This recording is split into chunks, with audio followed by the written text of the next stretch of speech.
Kick. Great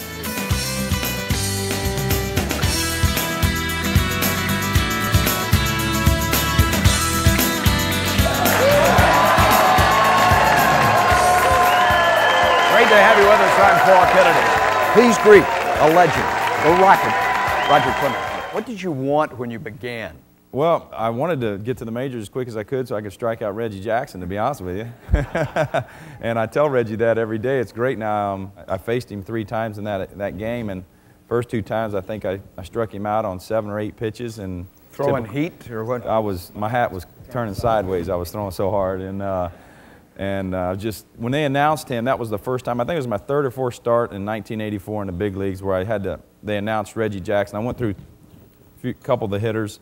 And then the guy on the loudspeaker announced Reggie Jackson was getting ready to hit. And I stepped back off the mound with trying to let not anyone notice in the stadium, but I was shaking in my boots, man. And I stepped back and started messing with the rosin bag a little bit and like this, I'm here. This time has come. And he steps in, typical Reggie, adjusting that helmet and his glasses, and he's up there and just muscles ripping out everywhere. And I ended up striking him out, and before the game, my mother and my brother told me, hey, be careful with this, with Reggie. He rises to the occasion all the time. Be careful with him. And, I'm 21 years old maybe. I'm greener than the grass, so I think I can strike out everybody. But I strike him out the first 3 times, and with a man on, like deep in the game in the 7th, he hit one about 500 feet. And it was a great at-bat because after I threw like 2 by him, the 3rd at-bat, he takes those glasses off and he pulled this hanky out and he starts like he couldn't see well or something. He's cleaning those glasses and he gets back in there and he cracked it. On the verge of 6 Cy Youngs, he's in the major leagues when we return. The Rocket in Fenway. And the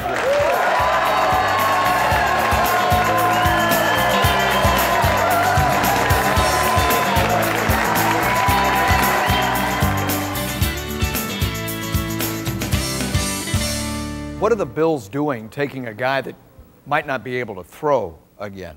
Well, the thing was, after the combines, to give you a quick story, Howard Schnellenberger came to me and said, Jim, when you're 100%, I don't want to know when you're 90. I want to know when you're 100%. You come to me, you tell me that you're ready. I will call every NFL team, USFL team, and Canadian team. We will let them know that you're ready to show them. I said, okay. I went up to his office. I said, I'm ready. And he said, you sure? And I said, yeah. He said, this is your life right in front of you. You better be ready. I said, I'm ready. Take us through that one day. Best day I had thrown in my life.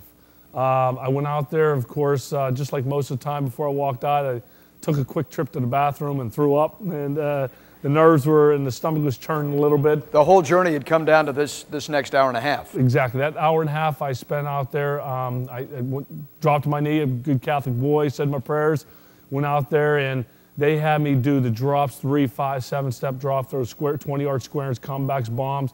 And I'm not lying, it was probably one of my best days thrown. And I can remember some quotes from guys like Don Shula and some of the coaches were there, and they were left after like 5 minutes. And they said, what are you leaving so early for? And he says, hey, I saw enough, he can throw.